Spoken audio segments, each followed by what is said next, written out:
What is national integration? It is first and foremost emotional feeling that binds all individual citizens of this country into one of the great nations. The Indian society is essentially plural with immense diversities of language, culture, local customs, and traditions in food, dress, family life, and social intercourse and religion.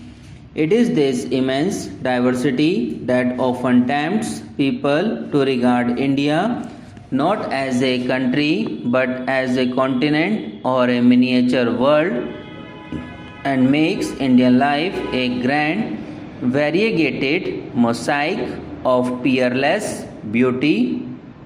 This is our great inheritance which few other countries can boast of, and we must do all we can to preserve its salient and beneficial features.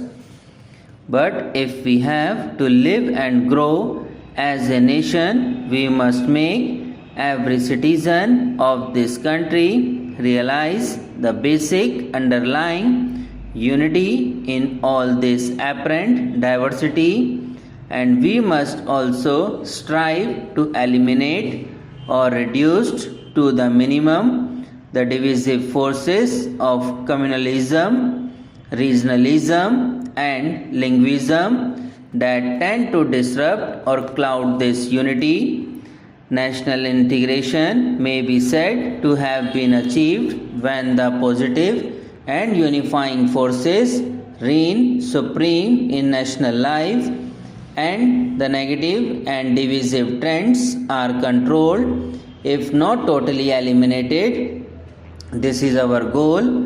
It is in this direction that we have been moving throughout our long history. It is in a way a long and endless journey to a great destination. As with liberty, eternal vigilance is the price that we have to pay for national integration as well. The binding together of all citizens, in spite of all their diversities, into one nation has to be attempted in several directions. It is not a single strand, but a union of several strands which will determine the strength of national fabric. National integration will therefore have to be positively sought through political, economic, and social development, through education, through a decentralized, just and fair administration, and through the generation of confidence and a feeling of security among the minority groups. Each of these aspects deserves some examination. To begin with, national integration is a highly political issue. It is the responsibility of the political system to keep the country together and to provide the leadership for strengthening national integration in all walks of life. The Indian National Congress provided this essential cohesion for the last 90 years. This has been its great service to the people. The relationship between national integration and social economic development is also equally close and in fact as mutually interdependent as the chicken and the egg. National integration, which is needed for the very survival of a nation, is a precondition for development, because in India must live before India can grow. At the same time, how can feelings of national integration survive for long in a situation of great poverty, where nearly half of the entire population lives below the poverty line, and where there are large disparities in income between one social group and another? We must therefore strive our best to abolish at least the government in the organized industry and in the public sector corporations whose incomes and perquisites are well above the general economic level of the population.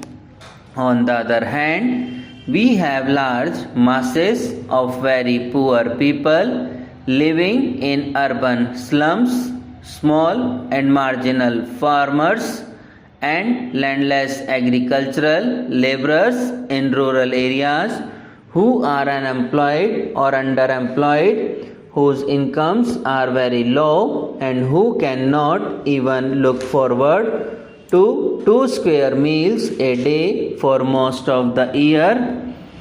I know this from my personal experience because I have lived for last 6 years in rural areas and worked as a farmer.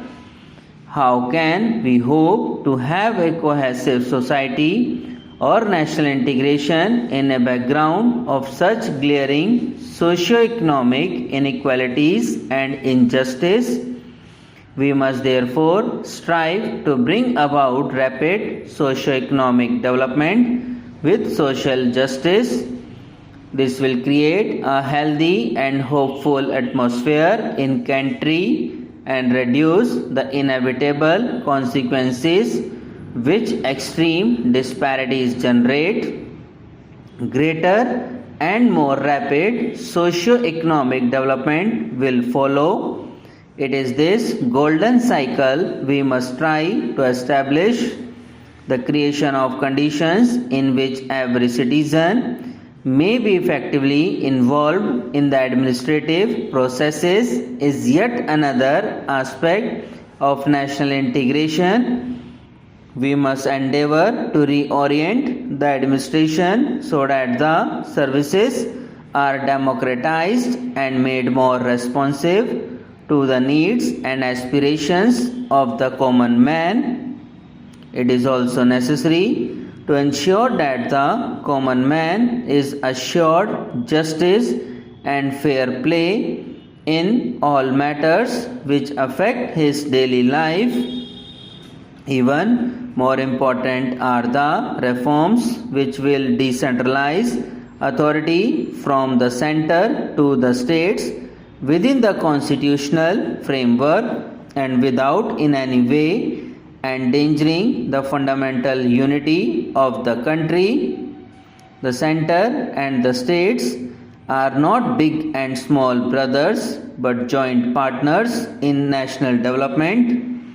Even more important is the devolution of authority and responsibility right down to the present centralized system where fewer people tend to take the basic decisions for the common man. Subscribe now and press the bell icon. Never miss an update.